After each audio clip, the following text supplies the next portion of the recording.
आओ बच्चों, आज तुम्हें एक नई कहानी के साथ एक बड़ी सीख भी सुनाती हूँ। एक समय की बात है, यहाँ हरा भरा जंगल था।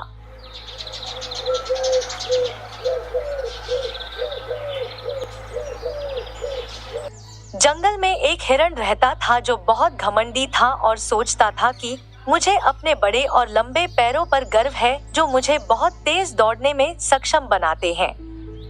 मैं इस जंगल के अन्य जानवरों में सबसे श्रेष्ठ जानवर हूँ।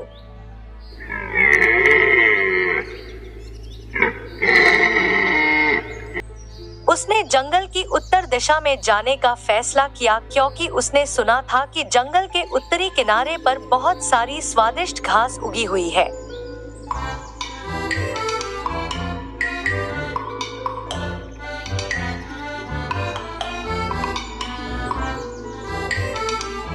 जब वह जंगल के उत्तर की ओर जा रहा था तो एक अन्य हिरण जो उसके वर्तमान स्थान पर घास खा रहा था, ने उसे देखा और पूछा कि वह कहाँ जा रहा है।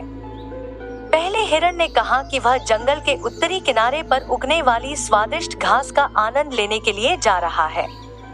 दूसरे हिरण ने उसे जंगल के दूसरी ओर न जाने की चेतावनी दी क्योंकि ऐसा कहा जाता है कि वहां एक शेर रहता था जो जंगल के उत्तरी हिस्से में जाने वाले किसी भी जानवर पर आसानी से हमला कर सकता था।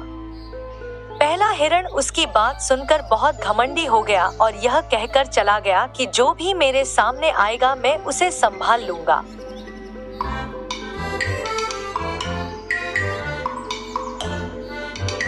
कुछ दूर आगे चलने के बाद उसकी मुलाकात एक हाथी से हुई जो उससे उम्र में काफी बड़ा था। हाथी ने उससे पूछा कि वह कहाँ जा रहा है। इस पर हिरण ने कठोर भाषा में उत्तर दिया और कहा कि मैं जंगल के उत्तरी किनारे पर जा रहा हूँ। बेहतर होगा कि आप मेरा रास्ता न रोकें। हाथी ने उससे कहा कि वह उस रास्ते पर न जाए क्योंकि वहाँ एक क्रूर जानवर रहता है और हिरण के लिए खतरा हो सकता है, लेकिन हिरण किसी की बात सुनने के मूड में नहीं था और उसने अपनी यात्रा जारी रखी।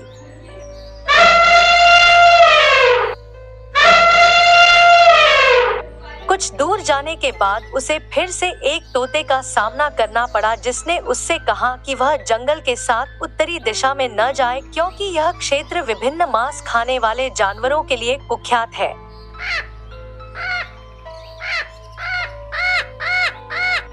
हिरण फिर से अहंकारी था और उसने उसकी बात न मानने का फैसला किया और चला गया, उसकी तरह जैसा कि उसने योजना बनाई थी। अंततः वह जंगल के उत्तरी किनारे पर पहुंच गया और उसे वहां बड़ी घास उगती हुई देखकर बहुत खुशी हुई।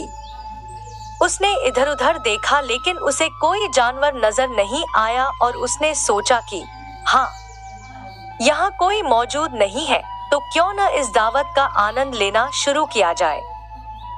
जैसे ही वह घास खा रहा था, उसने अपने पीछे किसी के दहाड़ने की आवाज सुनी। वह भयभीत हो गया कि उसके पीछे एक शेर था। हिरण अपनी जान बचाने के लिए भागने लगा लेकिन उसके पैर भी उसे शेर से तेज नहीं ले जा सके।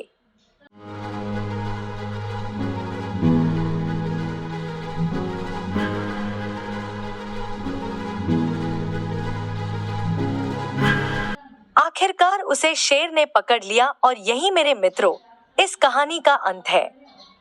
इस कहानी से हमें यह सीख मिलती है कि हमें कभी-कभी दूसरों की बातों पर भी गौर करना चाहिए, न कि हिरण की तरह अहंकार करना चाहिए।